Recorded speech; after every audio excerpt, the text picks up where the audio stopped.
Hello viewers, welcome to my channel. आज हम बड़ी सोच का बड़ा जादू का 4th चैप्टर का सेकंड पार्ट पढ़ने जा रहे हैं। यहाँ एक मूलभूत बात बताई जा रही है। हम शब्दों और वाक्यों में नहीं सोचते हैं, हम तस्वीरों और या बिंबों में सोचते हैं। शब्द विचारों के लिए कच्चा माल है। जब इन्हें बोला जाता है या पढ़ा जाता है तो हमारा ज़िंदगी कंप्यूटर इन शब्दों को अपने आप तस्वीरों में बदल लेता है।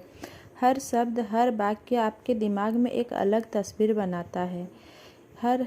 अगर कोई यह कहता है जिम ने एक नया स्पिरिट लेवल खरीदा है तो हमारे दिमाग में एक अलग तस्वीर बनती है। परंतु अगर आपको बताया जाता है जिम ने एक नया रेंज हाउस खरीदा है तो आपके दिमाग में दूसरी ही तस्वीर बनती है। हमारे दिमाग में अलग अलग तस्वीर अलग अलग शब्दों की वजह से बनती है। इसे इस तरीके से देखें, जब आप बोलते हैं या लिखते हैं तो आप एक तरह से दूसरे लोगों के दिमाग में फिल्म दिखाने वाले प्रोजेक्टर का काम कर रहे हैं और आप जिस तरह की फिल्म दिखाएंगे सामने वाले पर आपका प्रभाव वैसा ही पड़ेगा। मान लीजिए आप लोगों को यह बताते हैं, मुझे यह बताते हुए दुख हो रहा है कि हम असफल हो गए हैं। इस वाक्य का उन लोगों पर क्या असर होगा? वे लोग इन शब्दों में हार और निराश और दुख के चित्र देखेंगे जो असफल शब्द में छुपे हुए हैं। इसके बजाय अगर आप कहते हैं यह रहा एक नया उपाय जिससे हम सफल हो सकते हैं, तो इससे उनका उत्साह बढ़ जाएगा और वे एक बार फिर कोशिश करने के लिए तैयार हो जाएंगे। मान लीजिए आप कहते हैं हमारे सामने एक समस्या है। ऐसा कहने पर दूसरों के दिमाग में आप एक ऐसी तस्वीर बना देंगे जो सुलझाने में मुश्किल और अप्रिय होगी। इसके बजाय यह कहे हमारे सामने एक चुनौती है और इस वाक्य से आप एक ऐसी मानसिक तस्वीर बना देते हैं जिसमें आनंद है, खेल है, करने के लिए कुछ अच्छा है। या किसी समूह से कहे हमने काफ़ी बड़ा खर्च कर डाला और लोगों को लगता है कि खर्च हुआ पैसा कभी वापस नहीं लौटेगा। निश्चित रूप से यह नकारात्मक वाक्य है। इसके बजाय यह कहे हमने काफ़ी बड़ा निवेश किया है और लोग एक ऐसी तस्वीर बना लेंगे जिसमें बाद में लाभ लौटता हुआ दिखता है और यह एक बहुत सुखद दृश्य होता है। मुद्दे की बात यह है कि बड़े चिंतकों में अपने और दूसरों के मस्तिष्क में सकारात्मक, प्रगतिशील और आशावादी तस्वीरों बनाने की कला होती है। बड़ी सोच के लिए हमें ऐसे शब्दों और वाक्यों का प्रयोग करना चाहिए जो बड़े सकारात्मक मानसिक चित्र प्रदान कर सकें। नीचे बाएं हाथ के कॉलम में कुछ वाक्य दिए गए हैं जिसमें छोटे नकारात्मक, निराशाजनक विचार उत्पन्न होते हैं। दाएं हाथ के कॉलम में उसी परिस्थिति को बड़े सकारात्मक अंदाज में प्रस्तुत किया गया है। बढ़ते समय खुद से पूछें, मैं किस तरह के मानसिक चित्र देख रहा हूँ?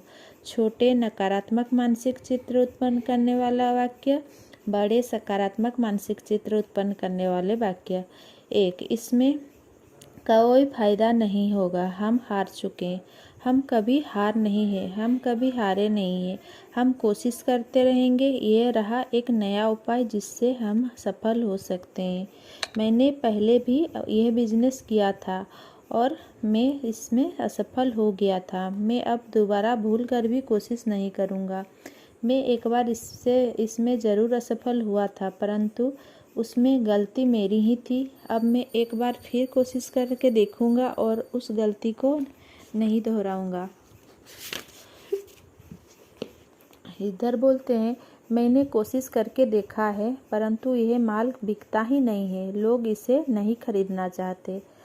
सकारात्मक में बोलेंगे अब तक मैं यह माल नहीं बेच पाया हूँ परंतु मैं जानता हूँ कि यह अच्छा है और मैं ऐसा फॉर्मूला ढूंढ ही लूँगा जिससे ये धड़ाधड़ बिकने लगे। नकारात्मक में बोलेंगे बाजार माल से अटा पड़ा है। सोचिए 75% संभावित माल तो पहले ही बिक चुका है। बेहतर ही है मैं इससे बाहर निकल जाऊं। सकारात्मक में हम बोलेंगे सोचिए 25% बाजार तो खुला पड़ा है। मैं बिल्कुल कोशिश करूंगा, ये बहुत बड़ा अवसर है। नकारात्मक में हम बोलेंगे उनके ऑर्डर छोटे होते हैं, मैं अब उनके पास नहीं जाऊंगा। सकारात्मक में हम बोलेंगे उनके ऑर्डर अब तक छोटे हैं, मैं ऐसी योजना बनाता हूं जिनसे वे मुझसे और ज़्यादा माल खरीदेंगे। नकारात्मक में हम बोलेंगे आपकी कंपनी में चोटी पर पहुंचने में मुझे 5 साल लगेंगे और 5 साल बहुत लंबा समय है, मेरी इसमें कोई रुचि नहीं है। सकारात्मक में हम बोलेंगे 5 साल का समय ज़्यादा नहीं होता, ज़रा सोचिए, इसके बाद भी मेरे पास चोटी के पद पर रहने के लिए 30 साल का समय बचता है। नकारात्मक में हम बोलेंगे प्रतियोगी कंपनी के पास हर लाभ है, मैं उनके विरुद्ध अपना माल कैसे बेच सकता हूँ। सकारात्मक में बोलेंगे प्रतियोगी कंपनी दमदार है, मैं इससे इनकार नहीं करता, परंतु किसी के पास भी पूरे लाभ नहीं होते। हम बैठकर सोचें और ऐसा तरीका खोजें जिससे हम उन्हें हरा सकें। नकारात्मक में बोलेंगे कोई भी वो माल नहीं खरीदेगा। सकारात्मक में बोलेंगे वर्तमान स्वरूप में शायद इसे ना बेचा जा सके, परंतु हम कुछ परिवर्तनों के बारे में विचार करके इसे बेच सकते हैं। नकारात्मक में हम बोलेंगे हम तब तक इंतज़ार करें जब तक मंदी नहीं आ जाती, फिर हम स्टॉक खरीदेंगे। सकारात्मक में हम बोलेंगे हम अभी निवेश करते हैं, हम मंदी के बारे में भला क्यों सोचें, हम समृद्धि पर अपना पैसा क्यों ना लगाएं। नकारात्मक में बोलेंगे मैं इस काम के लिए ज़्यादा युवा या बूढ़ा हूँ। सकारात्मक में बोलेंगे युवा बूढ़ा होना एक फायदे की बात है।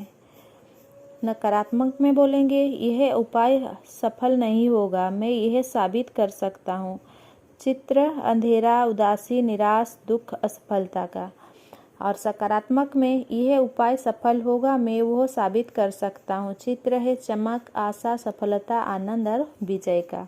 बड़े चिंतक की शब्दावली विकसित करने के 4 तरीके। यहाँ 4 तरीके दिए जा रहे हैं जिनकी मदद से आप बड़े चिंतक की शब्दावली विकसित कर सकते हैं। अपनी भावनाओं को व्यक्त करने के लिए बड़े सकारात्मक आशावादी शब्द और वाक्यों का प्रयोग करें। जब कोई आपसे पूछता है आप आज कैसा महसूस कर रहे हैं और आप उसे जवाब देते हैं मैं थका हुआ हूँ, मुझे सिरदर्द है, काश कि मैं आज शनिवार होता, मेरा आज बहुत बुरा हाल है, तो आप अपनी स्थिति को अपने ही हाथों खराब कर रहे हैं। इसका अभ्यास करें, ये एक बहुत आसान बात है परंतु इसमें बहुत शक्ति है। जब भी कोई आपसे पूछे आप कैसे हैं या आप आज कैसा महसूस कर रहे हैं, तो जवाब में हमेशा कहें बहुत बढ़िया, धन्यवाद, और आप कैसे हैं, या कहें बेहतरीन या शानदार। हर मौके पर कहें कि आप बढ़िया महसूस कर रहे हैं और आप सचमुच बढ़िया महसूस करने लगेंगे। और ज़्यादा बड़ा भी, एक ऐसी व्यक्ति बने जो हमेशा बढ़िया महसूस करता है, इससे दोस्त बनते हैं। सेकंड में दूसरे लोगों का वर्णन करते समय चमकीले, खुशनुमा, सकारात्मक शब्दों और वाक्यों का प्रयोग करें। ये नियम बना ले कि आप अपने सभी दोस्तों और सहयोगियों के लिए बड़े सकारात्मक शब्द का प्रयोग करेंगे। जब आप किसी के साथ किसी तीसरे अनुपस्थित व्यक्ति के बारे में बात कर रहे हैं तो आप उसकी बड़ी शब्दों में प्रशंसा करें। हाँ, वह बढ़िया आदमी है, लोग कहते हैं उसका काम बहुत बढ़िया है। इस बात का बहुत ध्यान रखें कि आप उसकी बुराई ना करें या घटिया भाषा का इस्तेमाल ना करें। देर सवेर तीसरे व्यक्ति को पता चल जाता है कि आपने क्या कहा था और आपने जो बुराई की थी वो आपको ही बुरा बना सकती है। तीसरा, दूसरों का उत्साह बढ़ाने के लिए सकारात्मक भाषा का प्रयोग करें। हर मौके पर लोगों की तारीफ करें। अपनी पत्नी या अपने पति की रोज़ तारीफ करें। अपने साथ काम करने वालों की रोज़ तारीफ करें। अगर सच्ची तारीफ की जाए तो यह सफलता का औजार बन जाती है। इसका प्रयोग करें। इसका प्रयोग बार बार हर बार करें। लोगों के हुलिये, उनके काम, उनकी उपलब्धियों, उनके परिवार की तारीफ करें। चौथा में दूसरे के सामने योजना प्रस्तुत करते समय सकारात्मक शब्दों का प्रयोग करें। जब लोग इस तरह की बात सुनते हैं, मैं आपको एक अच्छी खबर सुनाना चाहता हूँ, हमारे सामने एक सुनहरा अवसर है, तो उनके दिमाग में आशा जाग जाती है। परंतु जब मैं इस तरह की कोई बात सुनते हैं, चाहे आप इसे पसंद करें या ना करें, हमें यह काम करना है, तो दिमाग की फिल्म बोझिल, बोरिंग हो जाती है और वे भी इस तरह के हो जाते हैं। जीत का वादा करें और उनकी आंखों में चमक आ जाएगी। जीत का वादा करे और आपको समर्थन हासिल हो जाएगा। महल बनाए कब्र ना खोदे। Thank you for watching. Please like, comment, share and subscribe. Thank you.